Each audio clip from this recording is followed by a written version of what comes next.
Karena ini kan pola lama, ya, yang dari dulu kita dengar, terutama pada zaman Presiden Soeharto. Ya, kalau ada kerusuhan disebut makar. Ya, ada asing di belakang itu. Ya, saya kok percaya pada hati nurani rakyat yang cinta pada bangsa ini. Nah, saya masih yakin kalau kondisi kesejahteraan rakyat itu terpenuhin, kita akan lebih baik.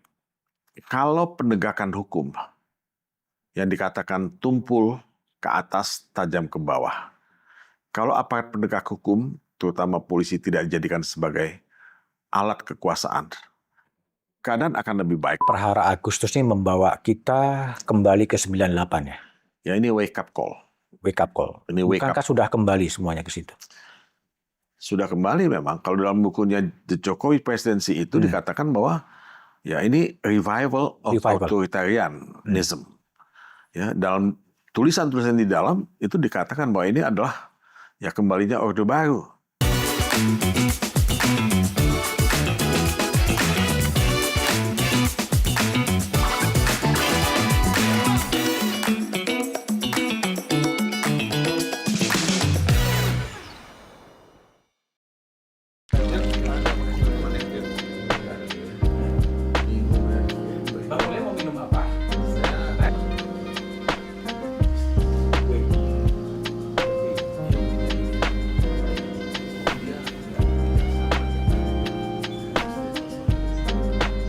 Oke, jumpa lagi di ruang tamu Back to BDM. Prahara politik Agustus baru saja berlalu.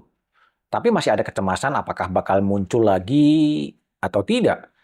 Ada ketidakpastian, ada suasana yang tidak nyaman dan tidak enak. Karena ada kecemasan tapi juga ada harapan. Presiden Prabowo baru saja kemudian merombak kabinetnya. Menteri-menteri baru kemudian juga muncul. Kali ini saya akan berbincang, ngobrol dengan atribusinya banyak. Seorang lawyer, seorang aktivis hak asasi manusia, seorang aktivis anti korupsi, seorang novelis, gitu, dan seorang pengajar. Profesor Dr. Todung Mulya Lubis yang selalu mencatat apa kejadian-kejadian harian yang selalu memunculkan catatan harian Todung Mulya Lubis. Bang, saya ingin tanya, masih rutin memberikan catatan harian?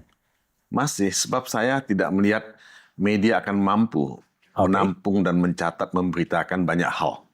Jadi saya mengisi kekosongan itu.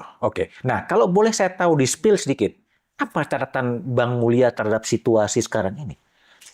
Ya, selama kemiskinan itu masih menganga, selama banyak yang di PHK, selama banyak pabrik yang tutup, orang kehilangan mata pencaharian, ya pasti kemungkinan adanya gejolak tidak bisa dihindarkan. Nah, mahasiswa kita juga tidak buta matanya. Mahasiswa kita, masyarakat sipil tidak buta matanya dan mereka melihat kesenjangan itu. Mereka melihat ada represi.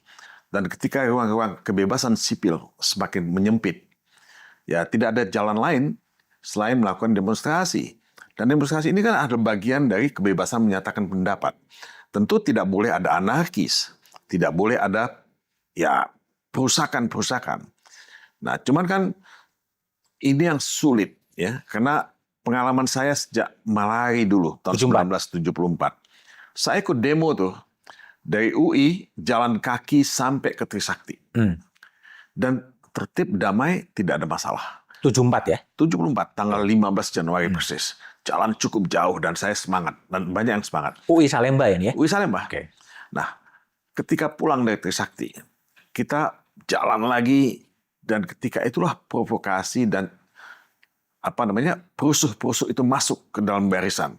Nah, kita diprovokasi dan ada yang membakar mobil, merusak rumah dan sebagainya. Nah, hal semacam ini terjadi. Kenapa? Karena ya dugaan saya adalah ada power struggle di dalam tubuh kekuasaan itu sendiri. Nah, dalam keadaan yang sekarang ini, ketika kita melihat banyak sekali demonstrasi, walaupun tidak sebesar pada waktu itu, tapi provokasi itu tidak bisa diabaikan. Dan kita melihat ada provokasi itu. Nah, inilah yang terjadi ketika perusakan itu dilakukan. di berbagai tempat. Nah, tapi saya tidak ingin cepat-cepat menuduh mereka itu didalangi oleh asing. Nah, ini menurut saya juga counterproductive. Pemerintah kan juga berhubungan dengan asing. Akademisi universitas berhubungan dengan asing. Civil society berhubungan dengan asing. Itu satu hal yang niscaya dalam kehidupan global yang interconnected seperti sekarang ini. Apakah kita mau menghina kecerdasan intelektual para demonstran yang melihat dengan mata kepala sendiri bahwa saudara-saudara mereka, teman-teman mereka di PHK, teman-teman mereka tidak mendapat keadilan, dan apakah mereka buta melihat putusan pengadilan yang melukai ya rasa keadilan, dan APH itu, aparat penegak hukum, dijadikan sebagai ujung tombak dari kekuasaan dalam banyak hal, dan juga ujung tombak dari orang yang punya uang. Nah, semua ini kan kasat mata bisa dilihat. Jadi kalau kita melihat keadaan dan mengapa ada demonstrasi besar seperti itu, saya tidak terkejut sama sekali, dan saya malah khawatir akan ada eskalasi. Eskalasi. Kenapa? Karena kita ini hidup di Jakarta. Kalau kita ke daerah, kemiskinan itu semakin konkret dan semakin real. Gitu. Saya dapat laporan dari teman-teman di NTT, betapa mereka itu sangat miskin dan tidak punya resources, ya, sumber daya untuk hidup layak. Saya dapat laporan dari teman-teman di Papua, banyak anak-anak yang tidak bisa sekolah. Nah, memang ada yang bisa sekolah, ya, tapi kan kita nggak melihat itu dari Jakarta. Mereka yang merasakan itu. Nah, apakah saya melebih-lebihkan? Saya kira tidak. Ya. Banyak orang yang akan bisa menceritakan hal yang sama dengan hal ini. Jadi kalau saya katakan akan ada eskalasi, nah ini memang tergantung kepada pemerintah apakah bisa melakukan reorientasi, ya, apakah akan bisa melakukan reformasi dalam kebijakan-kebijakan publik yang mereka lakukan. Nah, yes, Presiden melakukan reshuffle kabinet. Tapi kan itu tidak menjawab semua persoalan. Saya akan senang sekali kalau misalnya Presiden betul-betul melakukan reformasi atau restrukturisasi, reshuffle kabinet yang lebih menyeluruh. Jadi kabinet ini kabinet gemuk, gitu. Koalisi pemerintahan di DPR juga koalisi gemuk. Nah, hampir tidak ada oposisi, dan Ibu Mega mengatakan kita tidak oposisi, tapi kita berupa kekuatan penyeimbang. Kekuatan penyeimbang, countervailing powers. Dalam konsep negara presidensial tidak dikenal yang namanya oposisi. Tapi saya tidak melihat bedanya kekuatan penyeimbang dengan oposisi. Bedanya tipis sekali. Jadi saya bersyukur ada kekuatan penyeimbang. Saya bersyukur ada Nasdem. Tapi Mbok harus bersikap jauh lebih kritis, lebih to the point, terbuka, ya. Karena kita membutuhkan suara kritis itu. Suara kritis itu tidak hanya datang dari seorang seperti Sukidi, atau seperti Marzuki Darusman, Usman Hamid, atau saya. Publik harus dengan akal sehat mereka menyampaikan pendapat itu demi dan ya masa depan bangsa ini. Bang, kalau saya kembali tadi yang Bang Mulya katakan ya, Malari 74, ada power struggle. Itu kan kerusuhan yang terjadi di era Orde Baru ya. 98 juga ada kerusuhan juga, yang mungkin juga ada power struggle. 2025, apakah juga ada power struggle sebenarnya? Apakah kita melihat koalisi pemerintahan itu yang gemuk, ya, itu cukup solid. Atau tidak? Ya. Apakah kebijakan-kebijakan yang terjadi, yang dibuat oleh misalnya Presiden Prabowo dalam membesarkan, ya, keterlibatan TNI, membuat kodam baru, ya, membuat posisi-posisi sipil diambil oleh militer, dan meningkatkan anggaran militer. Apakah itu dilakukan dan tanpa ada potensial konflik yang terjadi? Belakangan ini kan ada partai disebut Partai Coklat. Ya. Nah, ini orang sudah bicara mengenai Parjo, ya. Partai Hijau. Nah, kemarin bukunya Sana Jeffrey dan Eve Warburton, The Jokowi Presidency, menarik untuk dibaca karena di situ kita bisa melihat ada potensi-potensi konflik yang terjadi Misalnya antara Parjo dengan Parcok. Cok. Ya. Nah, apakah itu betul atau tidak? Nah, tentu tergantung banyak analis politik yang bisa menilai itu. Tapi juga pendekatan-pendekatan ekonomi yang dilakukan ya oleh pemerintah, dan kemudian juga kalau kita lihat ekonom-ekonom kita yang di luar pemerintahan, kan tidak semuanya tanpa konflik. Ya. Kalau saya tetap melihat bahwa banyak kritik terhadap program pemerintah yang dianggap ya terlalu populis, ya mengambil dana-dana yang seharusnya dipakai untuk maksimalisasi pembangunan di daerah. Nah, menurut saya konflik itu laten dan tidak muncul di permukaan. Tapi siapapun akan bisa merasakan bahwa ada ketegangan Antara policy elit ya. antar elit di dalam yang merasa tidak puas dengan kenapa sih efisiensi ini mengambil begitu banyak anggaran sehingga kita nggak bisa melakukan sesuatu ya untuk pembangunan jalan di kampung, di kabupaten dan sebagainya. Nah, bupati akhirnya menaikkan PBB. Bupati-bupati menaikkan PBB sampai 250%. Yang lebih dahsyat lagi, Bupati Cirebon menaikkan sampai 1000%. Oke. Di Jombang lebih dari 1000%. Nah, apakah itu salah? Itu masih dalam kewenangan mereka untuk menaikkan PBB itu. Tapi alasannya kan adalah mereka ingin mencari tambahan anggaran karena ada efisiensi itu. Nah, ini sendiri sudah merupakan ketegangan. Nah, apakah Partai Gerindra itu solid dalam melihat ini? Apakah tidak ada perbedaan dalam sebuah partai politik? Apakah Golkar juga seperti itu? Menurut saya pasti ada perbedaan. Tidak mungkin partai politik itu dilihat secara monolitik. Tidak mungkin, ya misalnya civil society dilihat secara monolitik. Nah, ketegangan ini ada, cuman tidak terungkapkan. Dan yang kita lihat adalah, oke, sekarang ada ya usaha pemerintah yang sangat-sangat agresif untuk mendapatkan pemasukan. Nah, kenaikan pajak itu salah satu contoh.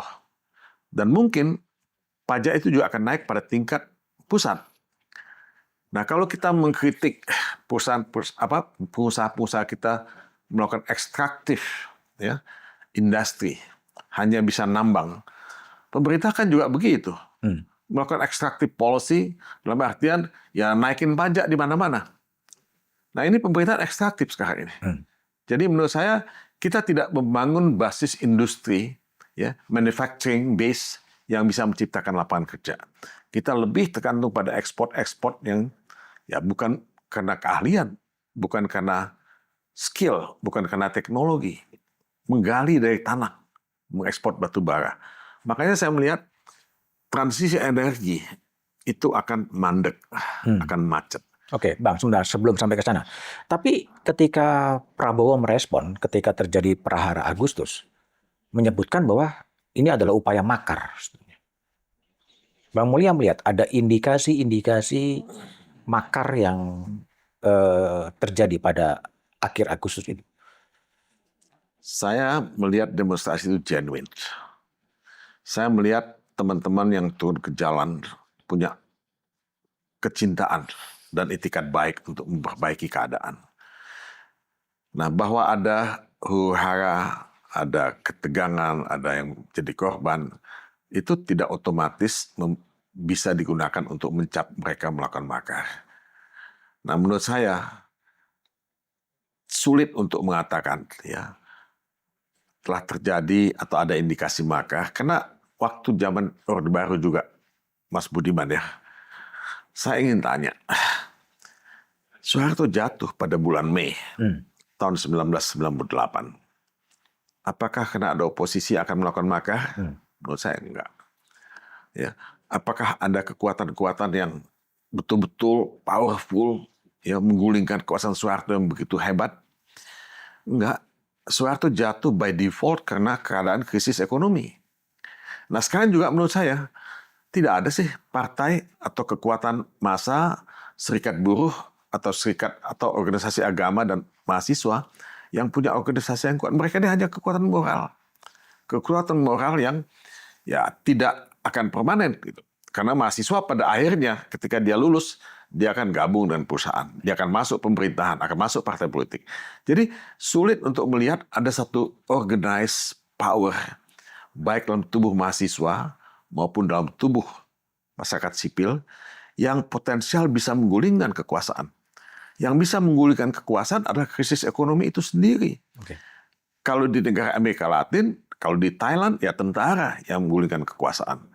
Nah, menurut saya, kita nggak melihat potensi itu. Jadi kalau Presiden Prabowo mengatakan ada indikasi makar, ya menurut saya statement ini terlalu pagi diucapkan, ya, karena ya tidak ada tondo-tondo untuk itu menurut saya.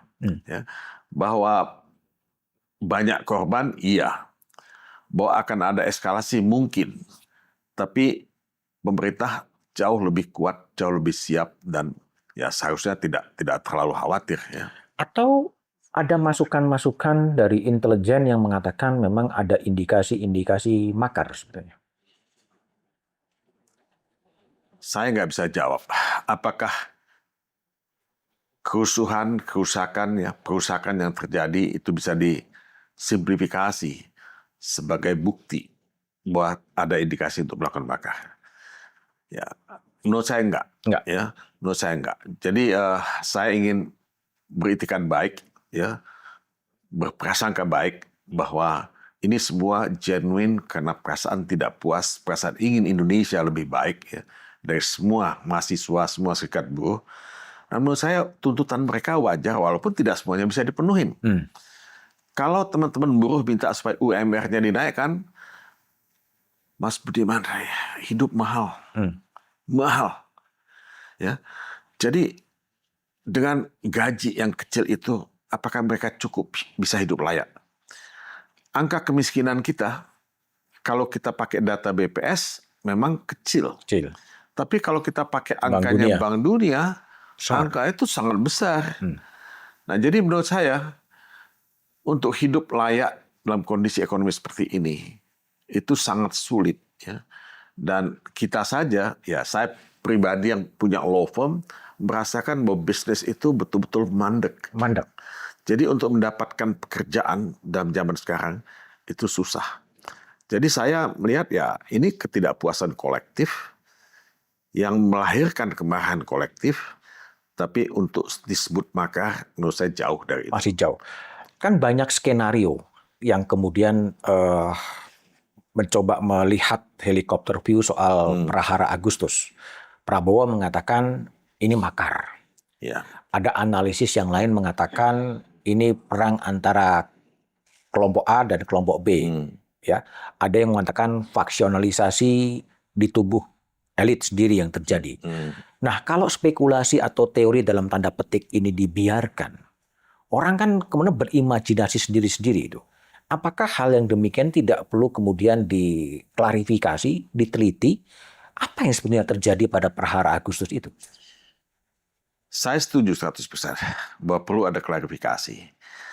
Presiden Prabowo dan pembantunya mesti mempunyai narasi yang betul-betul menenangkan publik. Ya. Narasi yang membuat kita ya sharing dengan keadaan yang susah dan ingin melakukan hal-hal yang konstruktif untuk memulihkan kembali keadaan ke arah yang lebih baik. Nah, tapi kalau itu tidak dilakukan, trust terhadap pemerintah akan semakin menipis. Nah, bagaimana klarifikasi ini dilakukan? Sebetulnya kita punya Komnas HAM. Oke. Kita juga punya ya DPR yang bisa melakukan itu. Tapi dalam konteks di mana distrust itu semakin kuat terhadap institusi pemerintahan, termasuk Komnas HAM misalnya, saya mengusulkan dibentuk tim gabungan pencari fakta. Nah, tim gabungan pencari fakta ini harus diberikan mandat yang cukup ya luas dan terukur dan terdiri dari mereka-mereka yang punya integritas. Mereka-mereka yang tidak ya bagian dari kekuasaan, tidak bagian dari partai politik. Nah, maukah pemerintah melakukan itu?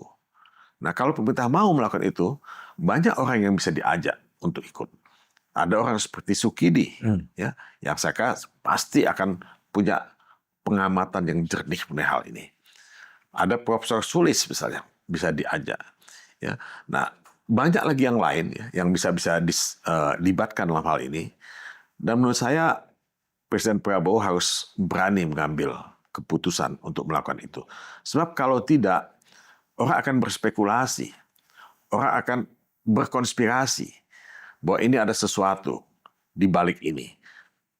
Apakah itu dalam konteks ya suksesi, apakah itu dalam konteks konsolidasi.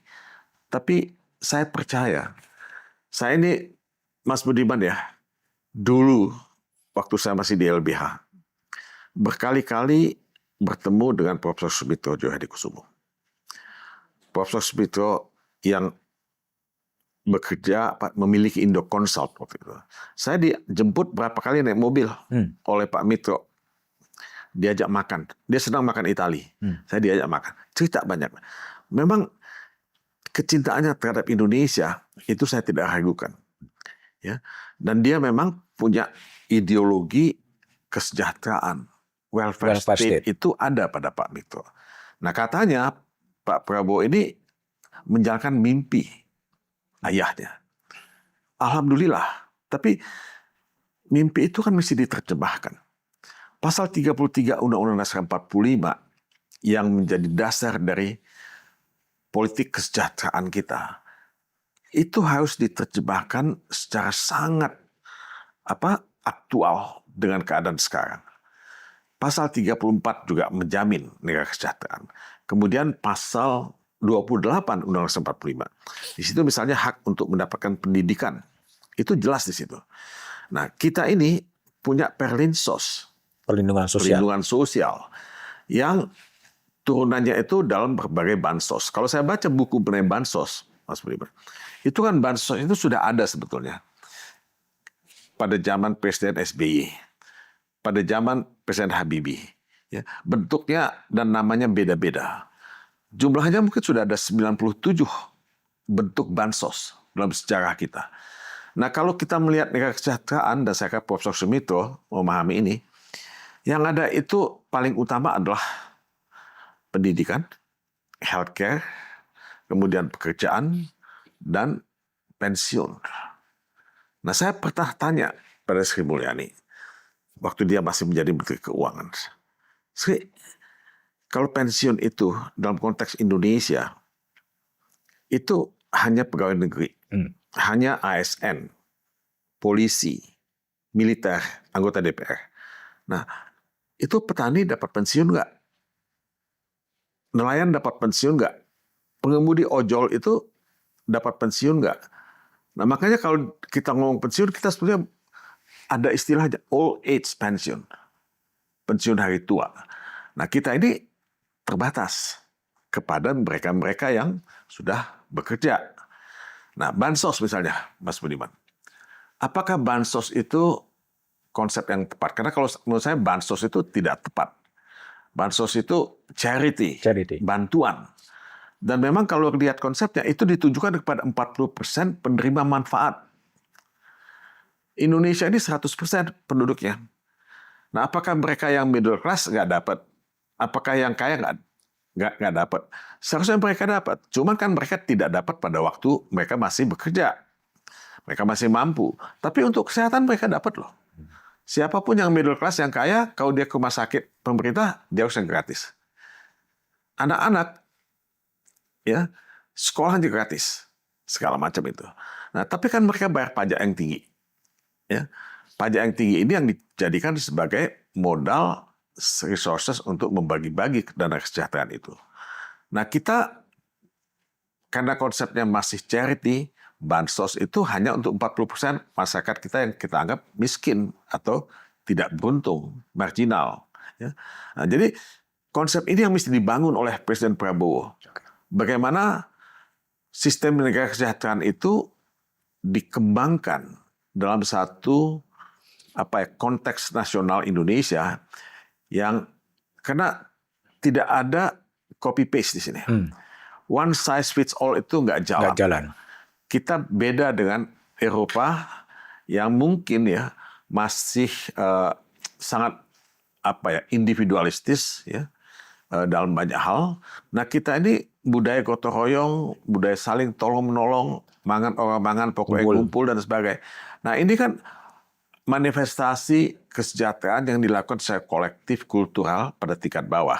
Nah, tapi bagaimana menerjemahkan ini, mengkawinkan ini dengan konsep welfare state yang lebih modern. Nah, ini yang belum kita lakukan dan ini tantangan Pak Prabowo loh. Oke, kalau Bang, dia kalau kembali ke tadi ya, soal tim gabungan pencari fakta. Gitu. Presiden ketika bertemu dengan sejumlah pemimpin redaksi selama hampir 14 jam, ya, 14 jam di Hambalang, mengatakan ide tim gabungan pencari fakta, tim independen adalah ide yang bisa didiskusikan, bisa didialogkan. Gitu. Nah, itu kan artinya nggak tahu, itu apakah sekedar buying time saja, tidak ada keinginan untuk kemudian membangun, atau gimana kalau Bang Mulya lihat sebetulnya? Kalau Presiden memang mau, dia harus melakukan segera. Segera. Ya. Kalau dia tidak lakukan segera, ya public distrust itu akan semakin tinggi terhadap Presiden. Jadi ini momennya gitu. Dia melakukan reshuffle kabinet kemarin oke, ya tapi itu tidak cukup. Ya. Reshuffle itu harus dilakukan lebih luas lagi. Nah, kedua, tim gabungan pencari fakta ini betul-betul mesti menjadi respons yang cepat. Ya, dulu Presiden SBY waktu krisis antara KPK dan polisi. dengan polisi, dia cepat kok bentuk tim 8. Ya. Nah, saya ikut dalam tim 8 waktu itu. Nah, jadi respons seperti ini yang menurut saya mesti dilakukan oleh Presiden Prabowo. Ya. Atau ini tergantung pada pembantu-pembantunya? Apakah ini desakan tim gabungan ini harus diakomodasi atau dia punya jalan sendiri menggunakan instrumen kepolisian dan lain sebagainya gitu? Kalau Presiden ingin melakukan sesuatu yang betul-betul namanya independen dalam tanda kutip ya dia harus berani membentuk tim yang tidak melibatkan kepolisian, ya, tidak melibatkan orang kejaksaan dalam hal ini. Ya. Nah jadi ini political call dari Presiden Prabowo. Ya. Nah, saya akan yakin bahwa dia akan mendapat dukungan dari publik kalau itu dilakukan. Sebab ya dia punya kewenangan, punya prerogatif untuk itu. Nah, tapi kalau dia tetap melibatkan ya juga pihak kepolisian yang memang sebetulnya kan yang banyak diduga dan dituduh melakukan abuse itu kan pihak kepolisian. Nah, akan sangat sulit untuk bisa mempertahankan independensi itu. Saya pernah ikut dalam komisi penyelidikan ya hak asasi manusia di tim-tim waktu zamannya Presiden Habibie. Tapi kan ada anggotanya dari pihak kepolisian di situ. Nah, itu juga memang membuat suasana rapat agak rikuh secara internal. Nah, jadi menurut saya sekarang ini ya udah waktunya Presiden Prabowo melakukan itu sebab this is a critical junction dalam sejarah Indonesia. This is a critical junction dalam sejarah Indonesia. Karena kalau lihat ekonomi ya keadaannya tidak baik-baik saja. Kalau lihat kohesi sosial politik kita merasakan bahwa ya kohesi itu tidak cukup kuat ya.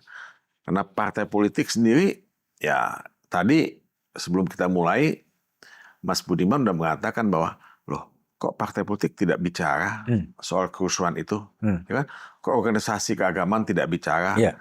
Nah apakah ini tidak dilakukan karena kesadaran atau karena tekanan? Kita kan nggak tahu. Tapi kan NU misalnya, Mas Budiman, NU itu selalu lantang bicara, menyejukkan, ya. Muhammadiyah juga, ya. Katolik juga, ya. Nah ini yang kita lihat missing dalam keadaan seperti sekarang ini. Tidak ada suara-suara yang betul-betul jernih yang membuat kita sadar, oke, kita mesti melakukan sesuatu untuk mengkoreksi keadaan yang meresahkan ini. Iya, itu fenomenanya yang terjadi adalah ketika prahara itu terjadi. Tidak ada yang political party yang kemudian bicara ya ormas juga kemudian juga lebih banyak diam gitu. Apakah ini juga pertanda sebuah peranata demokrasi kita itu sebenarnya sedang mengalami disfungsi sebetulnya? Ruang kebebasan sipil memang semakin menyempit. Ya, ada sikap anti kritik, ya, pada banyak pihak, terutama dalam kekuasaan. Ada sikap ingin cepat-cepat, ya, melakukan kooptasi, ya, pemungkaman, ya, dalam operasi-operasi yang tidak kentara, ya. Nah, ini semua terjadi, dan menurut saya, ya, inilah, ya, salah satu yang mesti dibenahin oleh pemerintahan ini, ya, karena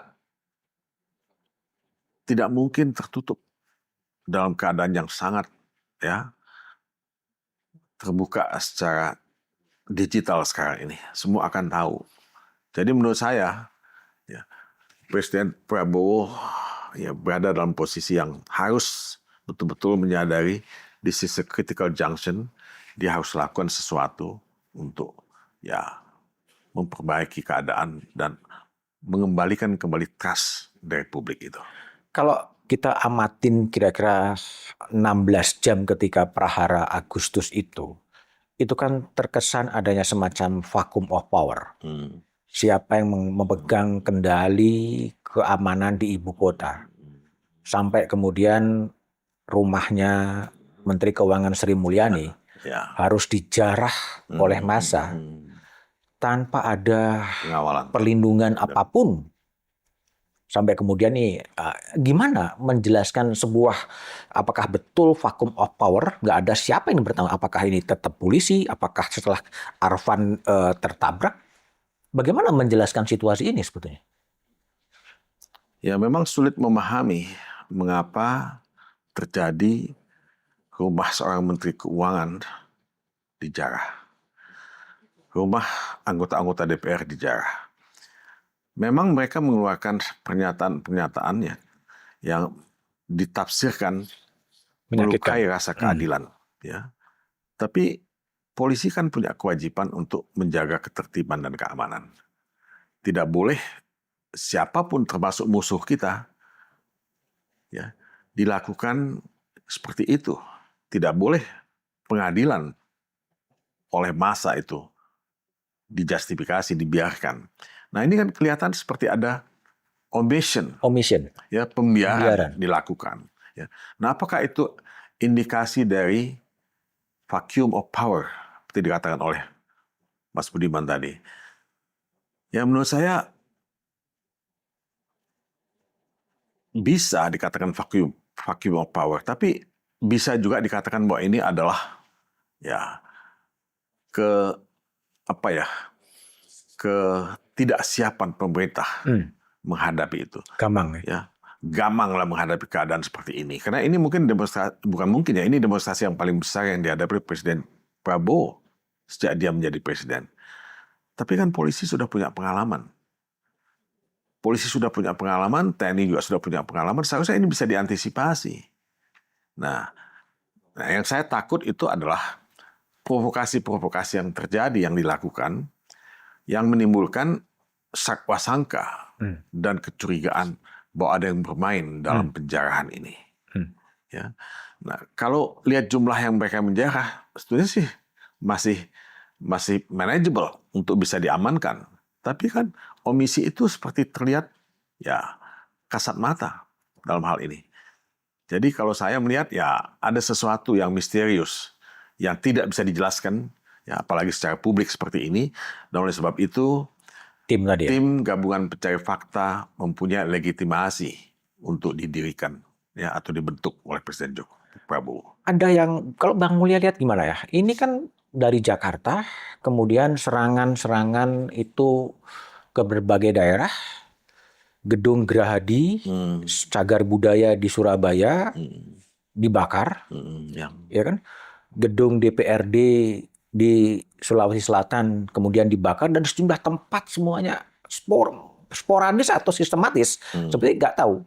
Itu kan menjadi melebar, dan targetnya adalah kantor polisi, DPRD, gitu kan? Nah itu yang kemudian terjadi gitu. Ya. Dari fakta-fakta empirik itu, apakah ini juga bukan sebuah political terror sebetulnya kepada lembaga-lembaga yang selama ini mencerminkan sebagai civilian supremacy? Tapi pada sisi lain juga bisa dilihat sebagai power tension, Power tension. ya, di antara ya lembaga-lembaga ya yang ya menjalankan tugasnya, ya. Kepolisian dibakar, ya, markasnya, kantornya, kantor Brimob juga. Nah, ada informasi misalnya mengenai provokator, ya. Ya, saya baca di majalah Tempo misalnya, keterlibatan ya TNI, mungkin oknum TNI misalnya. Nah, hal semacam ini kan mencerminkan ada ketegangan-ketegangan ya di dalam tubuh kekuasaan itu sendiri. Nah, saya tidak ingin ya terlibat dalam konspirasi teori, ya. Tidak ingin juga berspekulasi, tapi saya ingin menekankan kembali keberadaan tim gabungan pencari fakta itu menjadi sangat penting dengan catatan bahwa Presiden Prabowo bersedia memberikan kewenangan yang penuh ya pada tim gabungan pencari fakta ini agar kita bisa mendapatkan kejelasan ya, yang bisa menjadi basis untuk policy kebijakan publik ke depan. Karena ujung-ujungnya adalah kebijakan publik. Ya. Nah, kebijakan publik itu mesti ada dasarnya kalau ingin melakukan koreksi, kalau ingin melakukan ya satu strategi ketertiban ya dan strategi kesejahteraan untuk masa depan.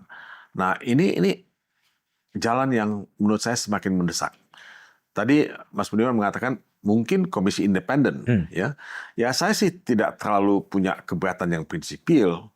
Apakah itu tim gabungan pencari fakta atau komisi independen? Tapi yang pasti penting adalah mereka yang diangkat, apakah itu komisi independen atau tim gabungan pencari fakta, adalah orang-orang yang punya integritas yang memang diakui reputasinya, independensinya oleh publik. Kalau seandainya langkah itu tidak diambil, baik tim gabungan pencari fakta yang menjadi petisi dari gerakan 17.8, dari berbagai kelompok-kelompok masyarakat gitu, apa yang bakal terjadi sebenarnya? Jadi nggak ada apa-apa juga gitu. Tetap kabut gelap aja, spekulasi-spekulasi yang terjadi, syakwa sangka nggak pernah terjelaskan. Ya pasti kabut gelap itu ya akan terus ada. Tapi yang saya khawatirkan ada ketidakpuasan yang semakin laten.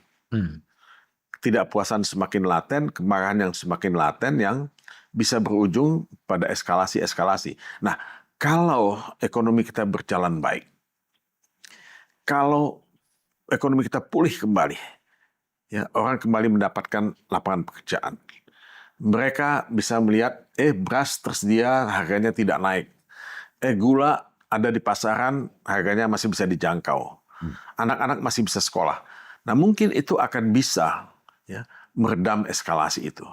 Tapi ketika situasi itu semakin memburuk, nah kita akan melihat ya pilihan-pilihan itu semakin sempit. Makanya saya tadi mengatakan this is a critical junction. Nah, Presiden mesti melihat ini sebagai satu momentum untuk dia harus melakukan sesuatu untuk memulihkan kepercayaan publik. Termasuk membuktikan kalau memang itu ada unsur makar ya. Termasuk membuktikan kalau itu ada unsur makar ya. Walaupun tadi saya mengatakan bahwa ya mungkin terlalu dini, prematur, terlalu dini untuk bicara soal makar ya. Saya agak kecewa karena ini kan pola lama ya yang dari dulu kita dengar, terutama pada zaman Presiden Soeharto. Ya, kalau ada kerusuhan disebut makar. Ya, ada asing di belakang itu. Ya, saya kok percaya pada hati nurani rakyat yang cinta pada bangsa ini. Saya kok percaya kepada akal sehat dan nalar ya, intelektual mereka yang ingin melakukan sesuatu untuk bangsa ini lebih baik. Apakah Sukidi punya nalar yang ya ingin ya merusak negeri ini? Enggak. Apakah Profesor Sulis ingin seperti itu? Enggak. Even orang seperti Rocky Gerung menurut saya, dia tidak ingin merusak negeri ini. Ya. Jadi saya agak tidak mau masuk pada logika ya makar yang dikembangkan ya atau yang dimunculkan oleh Presiden Prabowo. Tapi apakah itu tidak menjadi berbalik, Bang Mulya, kalau kemudian sampai terakhir tidak terbentuk dan kemudian tidak terbukti juga ada makar itu gitu loh. Ya, tapi pertanyaan itu tetap akan muncul, Iya. ya, tetap akan muncul dan ya memang tidak terjawab ya. Tapi kalau saya tetap melihat bahwa ya kalau keadaan semakin membaik, memang itu bisa ya tidak mengganggu, tidak muncul. Tapi pada akhirnya ketika keadaan tidak membaik, ya pertanyaan itu akan semakin menguat ya. Dan untuk di-clear-kan oleh pemerintah sekarang ini. Oleh pemerintah sekarang ini ya. Bang, kalau kita masuk kepada petisi dari Aliansi Akademisi Peduli Indonesia, yang salah satunya adalah meresponnya adalah penyederhanaan kabinet. Ya, kalau kita mengacu kepada Malari 74 gitu kan, itu kan rivalitas antara Ali Murtopo dan Sumitro ya, dan kemudian Pak Harto kemudian juga membubarkan ya aspri-asprinya gitu kan, sehingga menjadi lebih sebagai sebuah respon pada waktu itu gitu. Nah, apa sebetulnya yang diinginkan oleh Aliansi Akademisi Peduli Indonesia dengan simplifikasi kabinet itu sebenarnya? Ya, prinsipnya kan the right man in the right place. Orang yang tepat ya, di tempat yang tepat. Orang yang kompeten gitu. Jadi bukan bagi-bagi kursi, bagi-bagi kekuasaan. Bukan ya karena dia anggota koalisi, dia masuk dalam kabinet itu. Saya mengkritik Pak Harto berkali-kali ya, waktu itu saya masih sangat vokal ya. Tapi masih sangat vokal ya. Sekarang juga masih vokal kan. Tapi saya harus akuin bahwa kabinet pada zaman Presiden Soeharto adalah yang disebut second kabinet. Second kabinet. Kabinet profesional. Ya. Nah sekarang ini banyak profesional tapi nggak punya tempat. Ya. Nah yang punya tempat itu adalah mereka yang ya bergabung dalam koalisi itu. Ya mungkin ada beberapa yang masuk sebagai profesional, tapi untuk mengatakan ya ini second kabinet ya masih sangat jauh. Dan makanya menurut saya Pak Harto punya tata kelola pemerintahan yang lebih rapi, ya lebih established, ya ketimbang apa yang kita hadapi sekarang ini. Jadi kalau aliansi, ya akademisi yang membuat seruan kemarin bicara mengenai perampingan kabinet, sebetulnya adalah menempatkan the right man in the right place dan juga melakukan restrukturisasi. Kabinet 100 menteri itu kan ada pada zaman Soekarno. Dan setelah itu dia jatuh. Nah, ini kabinet 100 menteri. Ini juga menurut saya ya sangat berlebihan dan ya menghabiskan banyak anggaran. Ya. Apakah wakil menteri akan bisa sangat fungsional atau tidak? Sama aja dengan apakah wakil gubernur itu fungsional atau tidak? Ya, wakil bupati itu fungsional atau tidak. Nah di sini kita bicara mengenai ban serap sebenarnya. Ban serap ini nggak perlu masuk ya dalam kabinet karena sudah ada sekjen, sudah ada dirjen di setiap kementerian. Yang bekerja itu kan praktis sekjen dan dirjennya.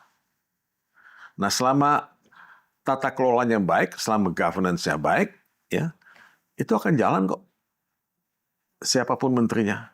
Nah, jadi yang lain, apakah mereka berhak dapat jabatan publik? Berhak dapat jabatan publik, tapi tentu tergantung kemampuan dan kapabilitasnya dia.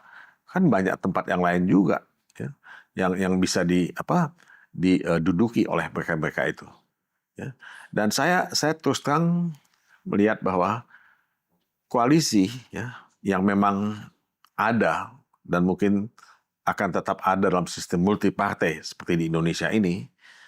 Ya mereka juga harus lebih sadar dan lebih ikhlas menerima bahwa presiden itu seharusnya tidak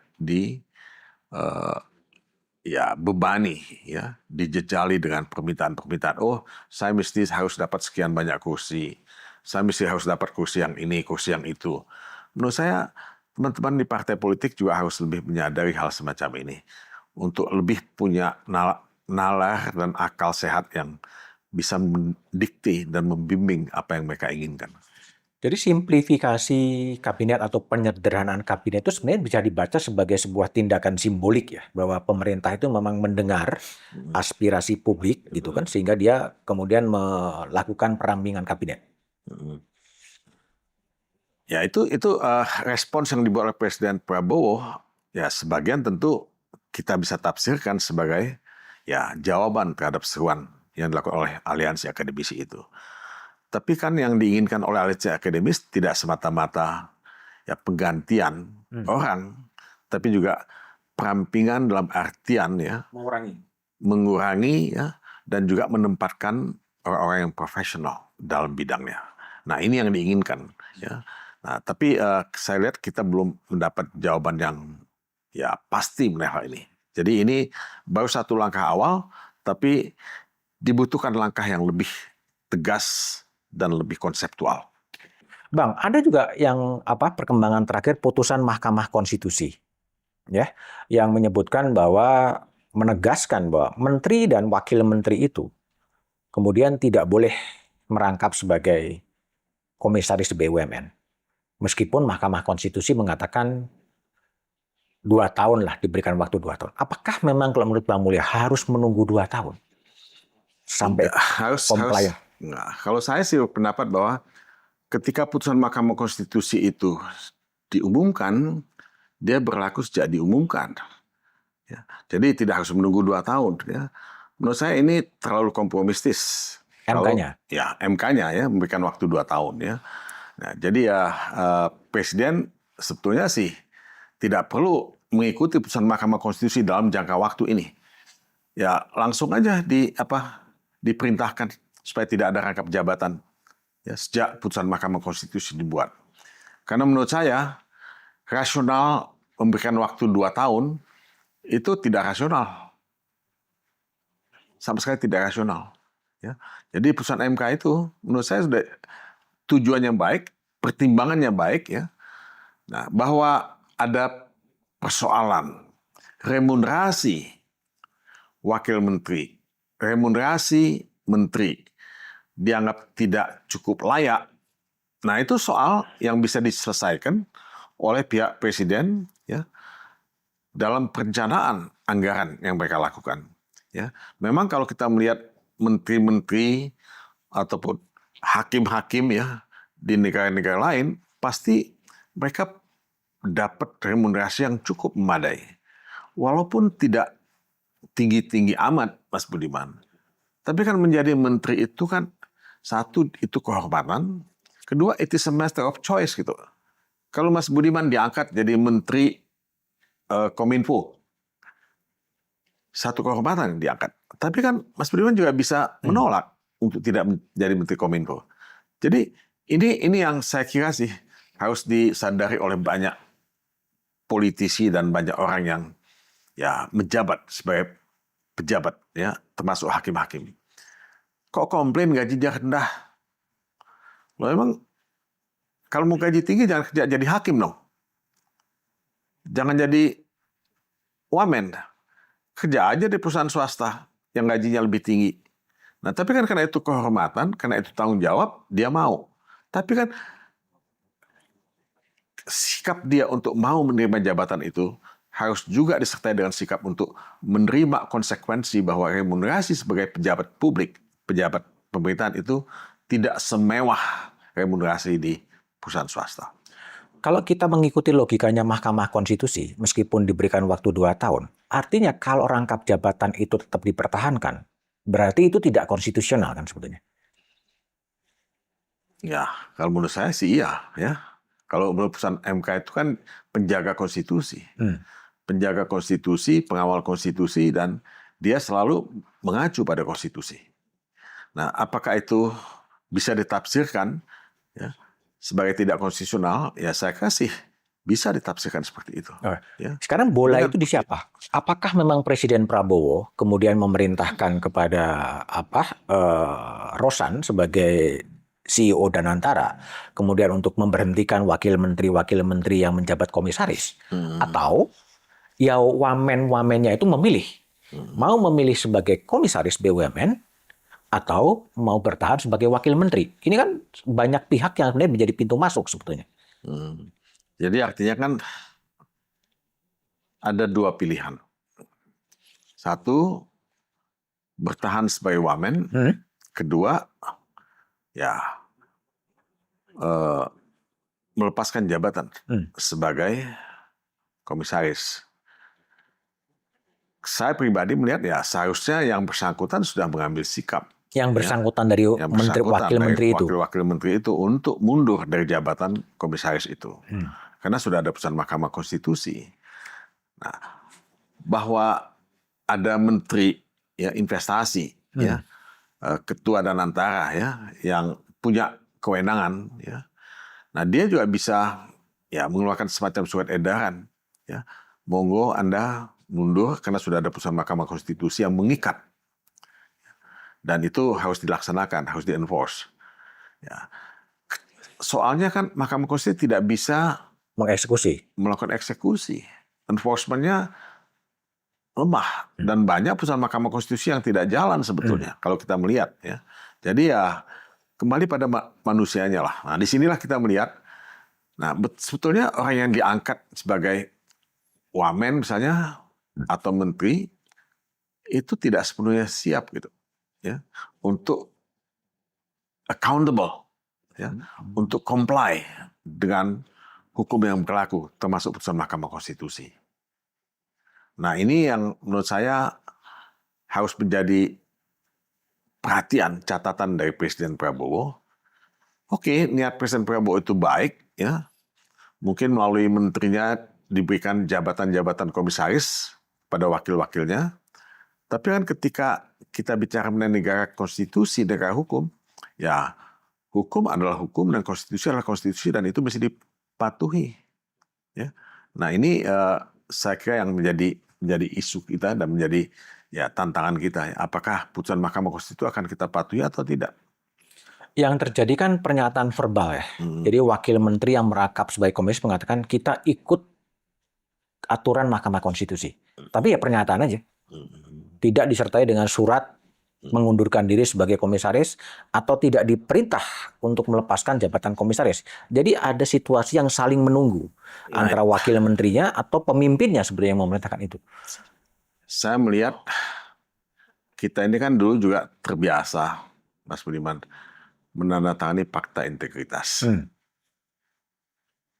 Pada zaman SBY juga dilakukan itu.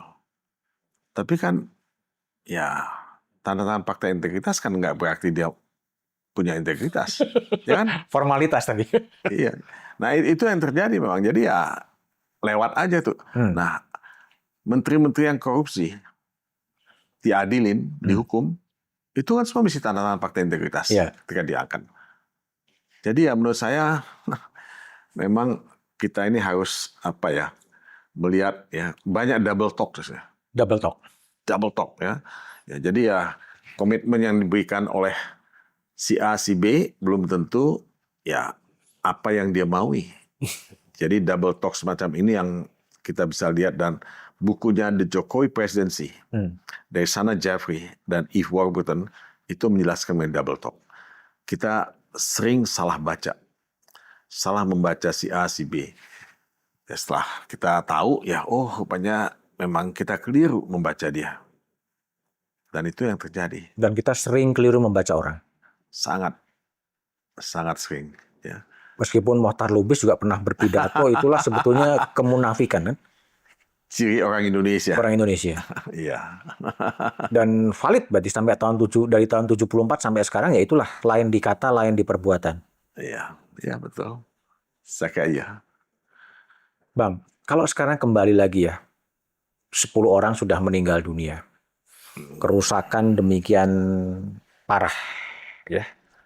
Apa yang harus dibenahi dari Republik ini gitu? Apakah kemudian dari kerusuhan 74, Kuda Tuli, Mei, Agustus 2025, kok kembali rakyat rakyat yang terus berulang gitu. Dan arahnya adalah kembali ke titik nol kalah seperti itu. Sebetulnya apa yang salah dengan Republik? Tidak bergerak maju tapi selalu mundur ke belakang.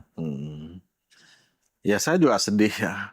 Kok dulu tahun 97, 98 kita menghadapi hal yang sama. Sekarang kita mulai menghadapi hal yang sama. Ya. Tidak ada perbaikan. Nah saya masih yakin kalau kondisi kesejahteraan rakyat itu terpenuhin, dalam artian kita berhasil mengurangi angka kemiskinan, ya, kita akan lebih baik. Kalau penegakan hukum yang dikatakan tumpul ke atas, tajam ke bawah, kalau aparat penegak hukum, terutama polisi, tidak dijadikan sebagai alat kekuasaan, ya, jadi hukum akan lebih berfungsi sesuai dengan supremasi hukum. Keadaan akan lebih baik, bahwa akan ada ketidakpuasan di sana-sini pasti. Tapi overall secara umum keadaan akan lebih baik, dan saya percaya dua hal ini yang menjadi sangat kunci dalam kehidupan kita berbangsa dan bernegara. Jadi sangat-sangat penting kita melakukan hal ini. Kalau tidak kita akan ya seperti siklus. Ya, atau seperti Sisyphus. Sisyphus yang menapaki bukit jatuh, menapaki bukit jatuh lagi, dan ya ini yang terjadi. Ini yang terjadi. Ya, saya punya harapan dulu pada Jokowi ketika dia tampil sebagai presiden pada 2014. Orang yang datang dari kota kecil Solo, bukan elit partai politik, ya, dan menunjukkan kerja keras yang sangat luar biasa, sederhana, humble. Ya, tapi power tends to corrupt. Power is opium, ya. Godaan itu begitu luar biasa. Nah, saya mulai merasa loh, kok 2 masa jabatan nggak cukup ya? Dan beliau ingin mengejar jabatan ketiga. Amandemen Undang-Undang 45 ingin dilakukan. Nah, di situ kita melihat bahwa ya memang sulit ya untuk bisa konsisten, untuk bisa menjaga integritas dan prinsip itu. Oke, kalau lebih konkretnya, reformasi politik atau reformasi di sistem pemilu, apakah itu juga harus dikerjakan sekarang? Karena kan terbukti 10 tahun, kemudian ini back to square one, kembali ke titik nol sebetulnya. Dan siapa harus menginisiasi ini semua? Kalau kita membiarkan sistem pemilu seperti sekarang, kedaulatan rakyat sebagai pemilih itu semakin tidak punya tempat. Ya. Jadi tidak mudah memang. Saya nggak tahu apa jalan keluarnya, karena perubahan sistem pemilu itu mesti dilakukan melalui DPR. Nggak bisa tidak. Nah, DPR itu ya adalah kumpulan partai politik dengan semua kompromi politik yang dilakukan. Mahkamah Konstitusi sudah mengeluarkan putusan yang menghapuskan threshold. Ya, kita lihat saja nanti apakah bisa ya itu dilaksanakan. Ya. Jadi kalau saya melihat ya bahwa ya memang dua hal ini ya, soal ekonomi dan soal hukum ini menjadi kata kunci untuk menyelesaikan persoalan Indonesia.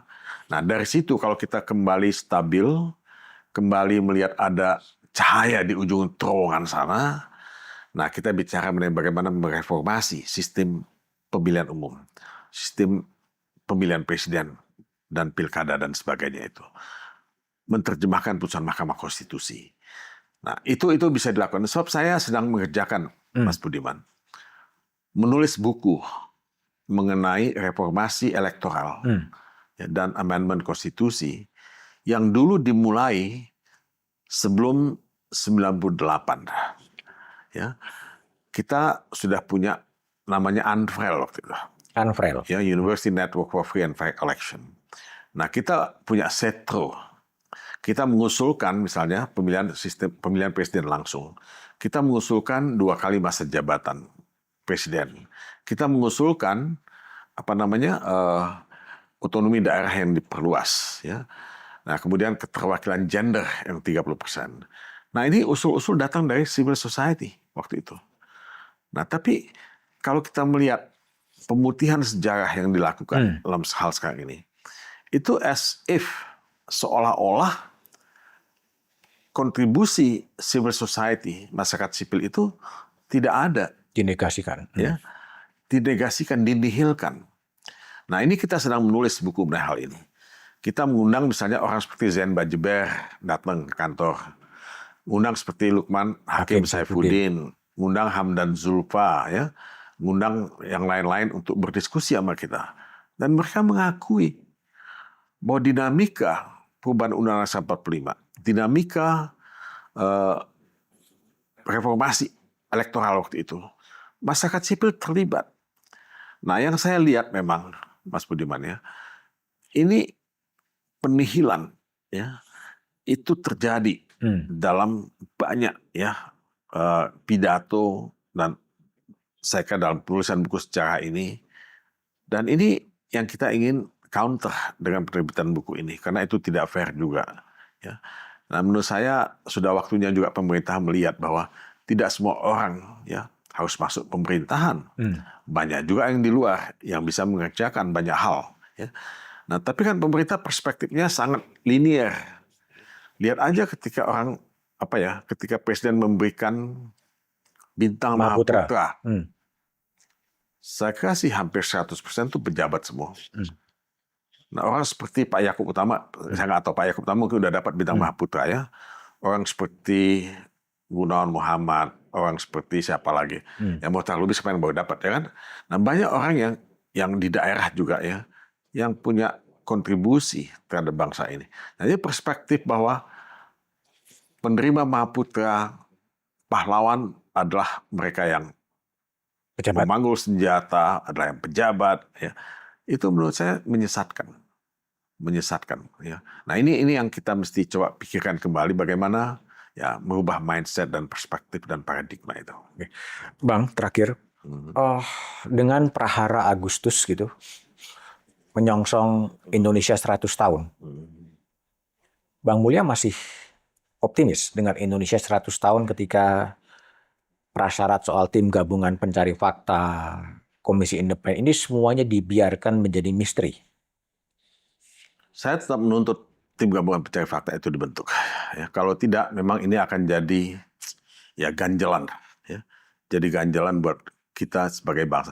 Walaupun tim pencari fakta itu dibentuk, kita tahu pada peristiwa 98, itu kan juga banyak yang tidak dijalankan, ya, hasil temuannya. Tapi ya, ketimbang tidak ada tim gabungan pencari fakta, saya kira sebagai alternatif dari temuan-temuan resmi pemerintah, ya, itu, ya, menurut saya harus dibentuk. Sekarang ini kan yang kita dengar kan adalah keterangan polisi, ya. Waduh, ini anarkisme, kemudian ada penyusup, ada perusakan, ada sekian banyak yang ditahan. Nah, ini menurut saya, ya, tidak seimbang, ya. Narasinya juga harus dibuat bahwa komitmen, itikat baik, ya, kecintaan dan rasional dari terjadinya demonstrasi ini kan juga mesti muncul. Ya. Jadi ya, itu yang absen dalam perdebatan ini.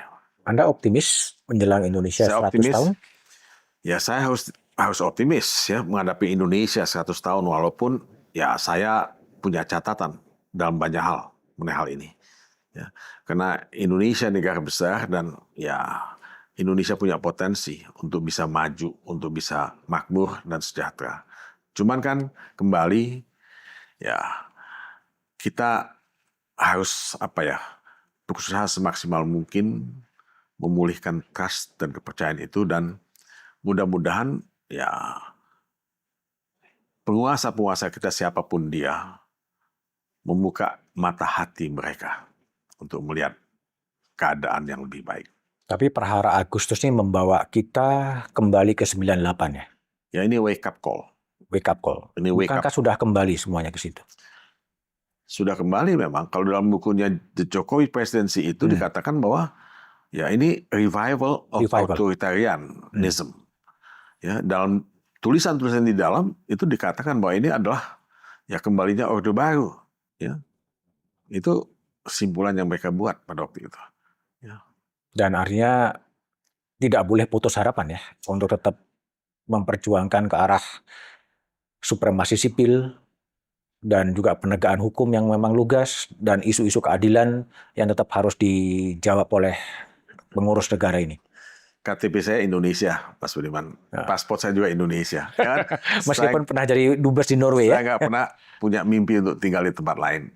Walaupun punya kesempatan untuk tinggal di negara lain. Iya. Oke, Bang Mulya, terima kasih ya. Oke, teman-teman, itulah obrolan saya dengan Todung Mulya Lubis soal situasi kebatinan sekarang ini. Salah satu usulan yang disampaikan adalah tetaplah dibentuk tim gabungan pencari fakta untuk menguak dan kemudian menjadikan sesuatu yang masih misteri di Prahara Agustus ini menjadi lebih terang. Silakan like, share, dan komen. Bye.